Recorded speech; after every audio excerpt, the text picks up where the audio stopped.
কিন্তু এটা একটা নির্ভেজাল নয়, কিন্তু এটা একটা উত্তম শাসন ব্যবস্থা।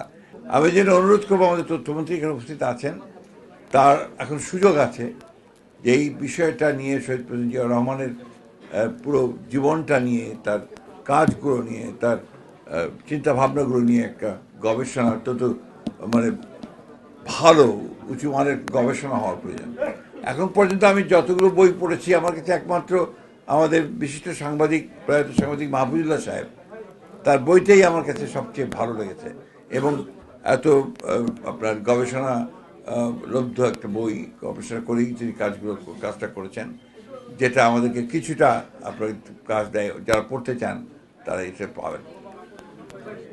শহীদ প্রেসিডেন্ট জিয়াউর রহমান আমার কাছে বিশেষ করে মনে হয়, আমি তার সবচেয়ে বড় জিনিসটা কোনটা দেখি, অনেক কাজ করেছেন এই 3.5-4 বছরের মধ্যে। তিনি প্রায় প্রতিটি ক্ষেত্রেই, একটা রাষ্ট্রের প্রত্যেকটি ক্ষেত্রে তিনি হাত দিয়েছেন, চেষ্টা করেছেন শুরু করার।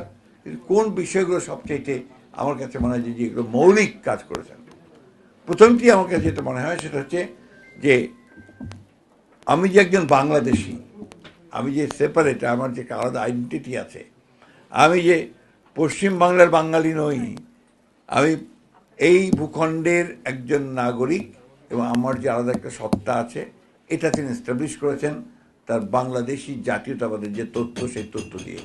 আমার কাছে এই কথা সবচেয়ে বড় কাজ মনে হয় তার। দ্বিতীয় কাজটি হচ্ছে যে তিনি যে কথাটা আমাদের তথ্যমন্ত্রীও বলেছেন, আমাদের হাই সিকদার সাহেব বলেছেন, যে শুধু সেটাই করেনি, যে বিশ্বাসটা তার ছিল যে গণতন্ত্র হচ্ছে সবচেয়ে উত্তম, যদিও সেটা একেবারে সবে একমাত্র নয়, কিন্তু এটা একটা নির্ভেজাল নয়, কিন্তু এটা একটা উত্তম শাসন ব্যবস্থা, যেটাকে একজন সৈনিক হয়ে তিনি কিন্তু নিয়ে নিয়েছিলেন, এবং ওটাকে প্রাতিষ্ঠানিক রূপ দেওয়ার জন্য তিনি কাজ শুরু করেছিলেন। তিনি, আপনি দেখেন, যখন 75 সালের পরে, আপনার সেই ঘটনার পরে সমস্ত রাজনৈতিক দলগুলো কিন্তু তখন তো বলতে, সমস্ত রাজনৈতিক দল বলতে আওয়ামী লীগ, আপনার মুসলিম লীগ, এবং আরও অনেকগুলো দল ছিল, সমস্ত আপনার ছত্র খান।